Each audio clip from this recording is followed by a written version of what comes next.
Hello people, మా ఇంటి దగ్గర అయితే ఎవ్రీ సండే వెజిటేబుల్ మార్కెట్ ఉంటుంది. మా ఆయన వెళ్ళి వెజిటేబుల్స్ అన్నీ తీసుకొచ్చాడు. ఇంకేమేమి తీసుకొచ్చాడా అని చూస్తున్నా.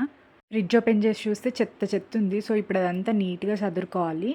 అండ్ నేను ఫ్రిడ్జ్లో మ్యాట్స్ ఇవి నేను మీషోలో బుక్ చేసుకున్నాను అనమాట. సో వాటిని కూడా నీట్గా క్లీన్ చేసుకొని పెట్టేసుకుంటున్నాను. సండే స్పెషల్గా ఫిష్ కర్రీ తీసుకొచ్చిండు అండ్ నా ఫేవరెట్ ఫలూడా తీసుకొచ్చిండు. ఇప్పుడు నేను ఫిష్ ఫ్రై కూడా చేయాలి అండ్ ఈ కూరగాయలన్నీ సదిరేసిన తర్వాత కుకింగ్లోకి వెళ్ళాలన్నమాట. వెజిటేబుల్స్తో పాటు కొన్ని స్నాక్ ఐటమ్స్ కూడా తీసుకొస్తారు. లైక్ పల్లీలు కానీ, కార్న్ కానీ, స్వీట్ పొటాటో కానీ ఇలాంటివి కొన్ని కూడా తీసుకొస్తారనమాట వీక్కి తినడానికి.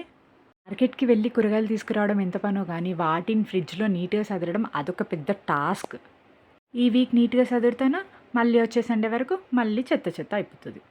ఇంకా తప్పుతుందా? ఎవ్రీ వీక్ క్లీన్ చేస్తూ ఉండాలి. అండ్ వెజిటేబుల్స్ కూడా రిపీటెడ్గా ఏం తీసుకురారు. ఈ వీక్ తిన్నవి నెక్స్ట్ వీక్ కాకుండా మళ్ళీ ఆ నెక్స్ట్ వీక్ తీసుకొస్తారనమాట. సో ఎవ్రీ వీక్ అదే తింటున్నామని బోర్ కొట్టకుండా అట్లా తీసుకొస్తూ ఉంటారు. నేను చాలా తక్కువ, అసలు నేను వెళ్ళను వెజిటేబుల్ మార్కెట్కి తీసుకురావడానికి. ఎందుకంటే నాకు ఏ ఎట్లా తీసుకోవాలో తెలీదు. ప్రతి సండే మా ఆయన్నే వెళ్ళి తీసుకొస్తారు.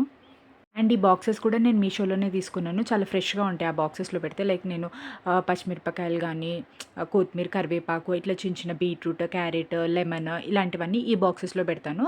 ప్యాక్ ఆఫ్ 6 వచ్చినాయి అనమాట ఇవి. ఇది నా సండే ఈవినింగ్ రొటీన్ అనమాట.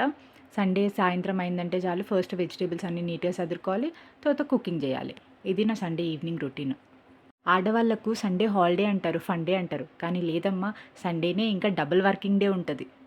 ఆ రోజు నాన్ వెజ్ ఉంటుంది అండ్ దానికి కాంబినేషన్గా రొట్టెలు కంపల్సరీ చేయాలి. సో డబుల్ వర్కింగ్ డే అవుతుంది. సో ఫైనల్గా ఫ్రిడ్జ్ అయితే నీట్గా సర్దేసుకున్నాను. Thank you for